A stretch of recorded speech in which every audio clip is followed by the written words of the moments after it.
खैबर पख्तूनख्वा के अंदर बहरहाल फिर भी उन्होंने थोड़ी बहुत कैंपेन की, लेकिन ये जो बकिया 3 सूबे हैं बड़े पाकिस्तान के, यहाँ पर उनको कैंपेन ठीक तरीके से नहीं करने दी गई।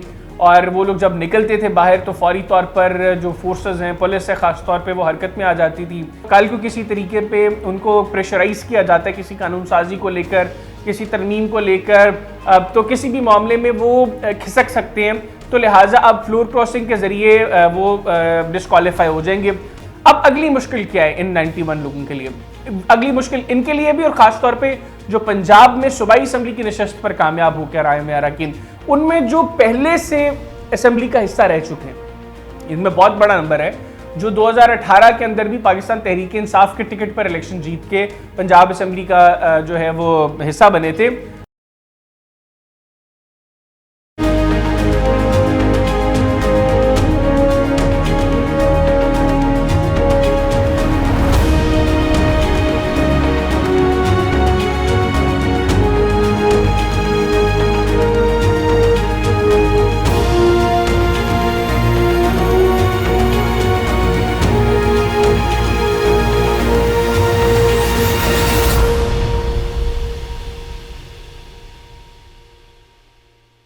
बिस्मिल्लाहिर्रहमानिर्रहीम, अस्सलाम वालेकुम व्यूअर्स, मैं हूं हैदर हयात खान। आज की इस वीलॉग में 2 इंपॉर्टेंट चीज़ें डिस्कस करनी है।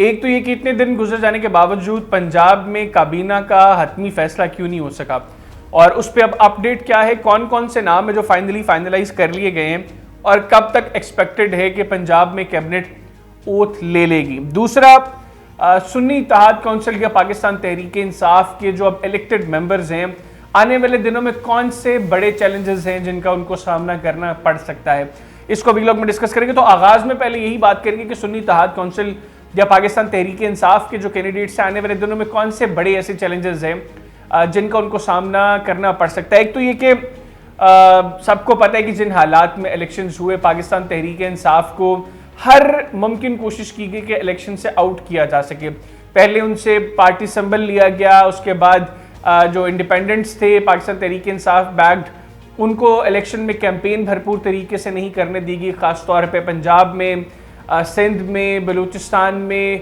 खैबर पख्तूनख्वा के अंदर बहरहाल फिर भी उन्होंने थोड़ी बहुत कैंपेन की। लेकिन ये जो बकिया 3 सूबे हैं बड़े पाकिस्तान के, यहाँ पर उनको कैंपेन ठीक तरीके से नहीं करने दी गई।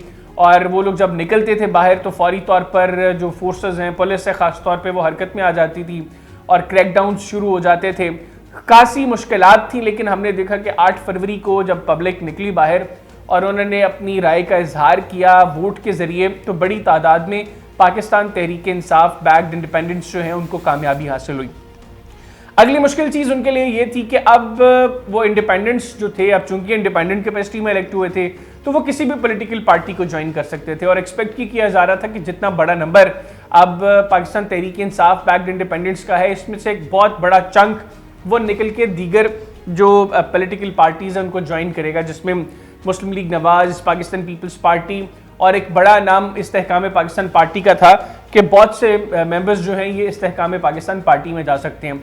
सो फार अगर आज हम बात करें जो इलेक्टेड मेंबर्स हैं, जो इलेक्शन जीत कर आए हुए हैं असम्बली के अंदर, जिन 266 हल्कों में इलेक्शन हुए, उनमें तकरीबन 91 के करीब मेंबर्स हैं जो पाकिस्तान तहरीक इंसाफ बैक्ड इस वक्त तहरीक इंसाफ के साथ हैं। एक मेंबर वसीम कादर जो लाहौर से इलेक्शन जीते थे, जिन्होंने शेख रहील असगर साहब को हराया था, वो मुस्लिम लीग नवाज में चले गए। इसके अलावा कोई और पीटीआई बैक्ड इंडिपेंडेंट, उसने किसी पॉलिटिकल पार्टी को ज्वाइन नहीं किया और फिर पार्टी की इंस्ट्रक्शंस पे सुन्नी इत्तेहाद काउंसिल को ज्वाइन किया। यानी जो दीगर आज़ाद हैसियत में इलेक्ट होने वाले अरकान हैं जिन्होंने किसी पॉलिटिकल पार्टी को ज्वाइन किया है, वो जेन्युइनली इंडिपेंडेंट कैंडिडेट्स से। मैं मिसाल देता हूँ, जिस तरह राजनपुर से शमशेर अली मजारी कामयाब हुए NA 189 से, मतलब he was genuinely independent candidate. PP 297 से खिजर मजारी कामयाब हुए तो वो जेन्युइनली इंडिपेंडेंट कैंडिडेट थे। साकिब चद्दड़ कामयाब हुए तो वो जेन्युइनली इंडिपेंडेंट कैंडिडेट थे। ये वो हल्के हैं जहां पर तहरीक इंसाफ ने अपने उम्मीदवारों को अनाउंस किया हुआ था कि ये इंडिपेंडेंट कैंडिडेट जो है वो हमारा कैंडिडेट है। जिस तरह PP 297 के अंदर जो है वो दोस्त मजारी के चचा इलेक्शन कंटेस्ट कर रहे थे पाकिस्तान तहरीक इंसाफ की तरफ से, उनके हमायत याफ्ता उम्मीदवार थे। और सलीम बीबी भरवाना जो है वो साकिब चद्दड़ के मुकाबले में इलेक्शन कंटेस्ट करती है। एग्जाम्पल के तौर पे मैंने ये हल्के कोट किए। तो जो बकिया इंडिपेंडेंट्स थे वो तो किसी पॉलिटिकल पार्टी के साथ एसोसिएट हो गए, लेकिन जो पीटीआई बैक्ड इंडिपेंडेंट्स थे उनमें सिर्फ एक वसीम कादिर, उन्होंने मुस्लिम लीग नवाज को ज्वाइन किया। बकिया कौमी असम्बली में उनके जितने भी कैंडिडेट्स थे वो इलेक्ट होकर सुन्नी इत्तेहाद काउंसिल में चले गए। अच्छा, अब इसमें एक तो उनकी चले मुश्किल सेटल ये हो गई कि जो उनको खौफ था कि अब चूंकि जो इंडिपेंडेंट है उनके ऊपर फ्लोर क्रॉसिंग वो लागू नहीं होती, तो कल को किसी तरीके पे उनको प्रेशराइज किया जाता है किसी कानून साजी को लेकर, किसी तरमीम को लेकर, तो किसी भी मामले में वो खिसक सकते हैं। तो लिहाजा अब फ्लोर क्रॉसिंग के जरिए वो डिस्क्वालीफाई हो जाएंगे। तो अब तहरीक इंसाफ ने अपने उतने जो 91 के करीब नंबर है उनका, वो तो अपने साथ इंटैक्ट कर लिया। अब अगली मुश्किल क्या है इन 91 लोगों के लिए? अगली मुश्किल इनके लिए भी, और खासतौर पे जो पंजाब में सूबाई असम्बली की नशस्त पर कामयाब होकर आए में अरकान, उनमें जो पहले से असम्बली का हिस्सा रह चुके हैं, इनमें बहुत बड़ा नंबर है जो 2018 के अंदर भी पाकिस्तान तहरीक इंसाफ के टिकट पर इलेक्शन जीत के पंजाब असम्बली का जो है वो हिस्सा बने थे।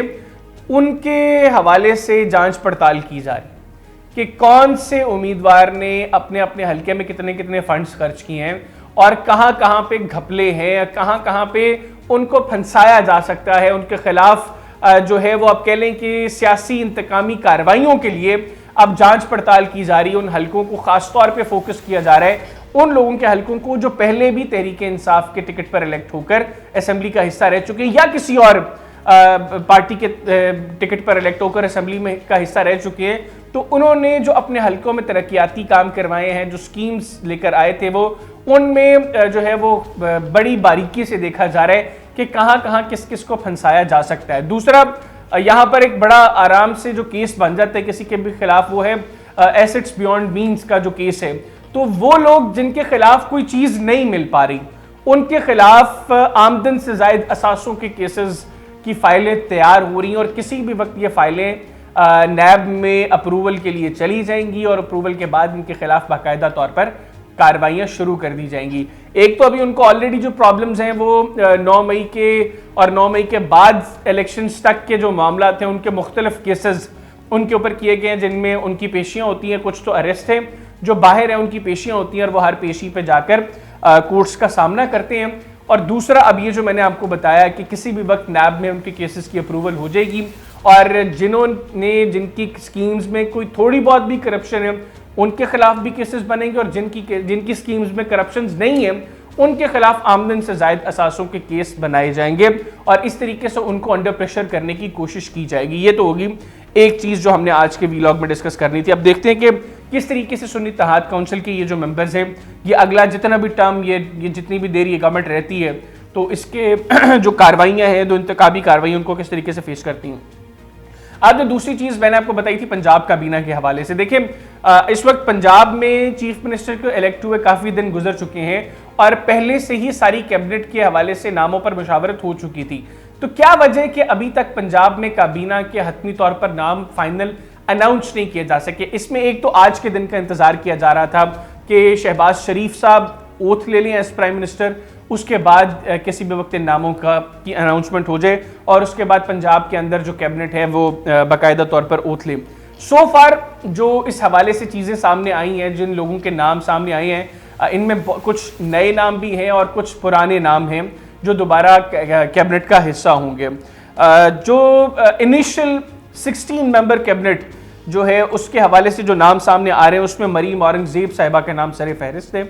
उसके बाद अज़मा जाहिद बुखारी साहिबा, ख्वाजा सलमान रफ़ीक साहब, मियाँ मुजतबा शुजाउर रहमान साहब, बिलाल यासीन साहब, ख्वाजा इमरान नज़ीर साहब, इसके बाद खिज़र हुसैन मज़ारी साहब, ये बड़ा प्रोमिनेंट नाम है जिनको कैबिनेट में एडजस्ट किया जाएगा और इन्होंने दोस्त मज़ारी साहब को शिकस्त दी थी और आज़ाद हैसियत में इलेक्शन जीत कर ये मुस्लिम लीग नवाज में आए और इनके चाचा शौकत मज़ारी साहब भी पहले डिप्टी स्पीकर रह चुके हैं और इनके बड़े भाई जो हैं शमशेर अली मज़ारी, वो भी इंडिपेंडेंट इलेक्शन जीत कर मुस्लिम लीग नवाज में आए और इस वक्त मुस्लिम लीग नवाज का हिस्सा हैं।